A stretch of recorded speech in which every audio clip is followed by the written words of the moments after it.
চাওঁতে চাওঁতে জন্মনি ৰাভাৰ মৃত্যু হোৱা প্ৰায় 2 মাহ পাৰ হওঁ হ'ল, কিন্তু মৃত্যু ৰহস্য হিচাপে ৰৈ আছে।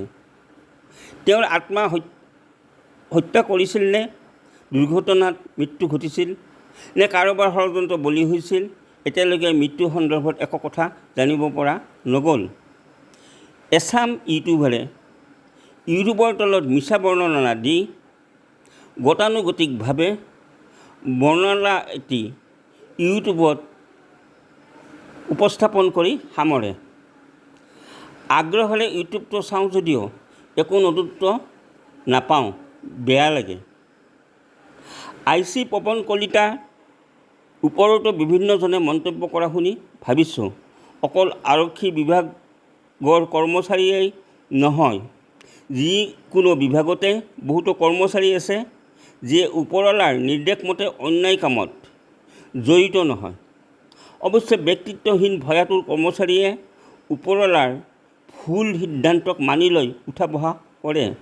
পিছে এই চাম কৰ্মচাৰীৰ মাজতো এচাম বুদ্ধিয়ক কৰ্মচাৰী আছে, যিয়ে নিজক বচাইহে ওপৰৱালাক সন্তুষ্ট কৰে। এই ক্ষেত্ৰত এছআই পৱন কলিতাক বুদ্ধিয়ক বুলি কোৱাৰ থল আছে।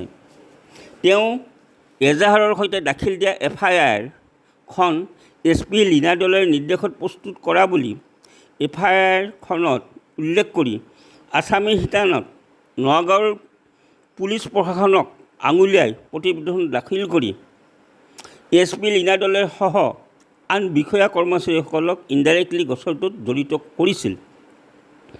এনে ক্ষেত্ৰত এজাহাৰ ও FIR মতে SP লীনা দলে CBI তদন্তৰ আওতালৈ আহিব বুলি বহুতো লোকে ভাবিছিল যদিও বৰ্তমানলৈ তদন্তৰ আওতালৈ নহালৈ চাই সৰ্বসাধাৰণ ৰাইজে পুৰণা 2-1 গোচৰৰ কথা মনত পেলাই চিন্তিত হৈ ভাবিবলৈ বাধ্য হৈছে যে জন্মনি ৰাভাৰ মৃত্যু ৰহস্য উদ্ঘাটন হ'বনে? চিন্তিত হোৱাৰ কাৰণ স্পষ্ট যে যদি এছআই জন্মনিৰ মৃত্যুৰ কাৰণ উদ্ঘাটন নহয়, তেতিয়া অকল সৰ্বসাধাৰণ ৰাইজেই নহয়, পুলিচ প্ৰশাসনৰ বিষয়া কৰ্মচাৰীসকলেও ভয়ৰ দ্বাৰা আক্ৰান্ত হৈ নিজৰ দায়িত্ববদ্ধতা হেৰুৱাব লাগিব বুলি অনুধাৱন কৰিব পাৰি। যিয়ে জন্মনি ৰাভাই জীয়াই থাকোঁতে নিজে সতৰ্ক নহয় ভুল কৰিছিল। তেওঁ যেতিয়া প্ৰথমবাৰৰ বাবে জেলত যাব লগা হৈছিল, তেওঁ কৈছিল তেওঁ ষড়যন্ত্ৰৰ বলি হৈছিল। এনে ক্ষেত্ৰত তেওঁ পুনৰ চাকৰিত জইন কৰি সতৰ্ক হোৱাটো বাঞ্ছনীয় আছিল। আনহাতে তেওঁ যদি কিবা বিপদৰ সন্মুখীন হৈছিল, সেই কথা তেওঁ ভাতৃ আৰু মাতৃৰ সৈতে আলোচনা কৰিব লাগিছিল।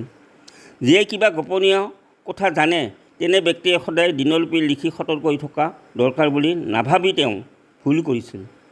মাতৃ-ভাতৃয়ে তেওঁৰ গোপনীয় কথা জনাহেঁতেন আৰু দিনলিপি লিখাহেঁতেন, তেওঁৰ মৃত্যুৰ ৰহস্য আজি স্পষ্ট হ'লহেঁতেন।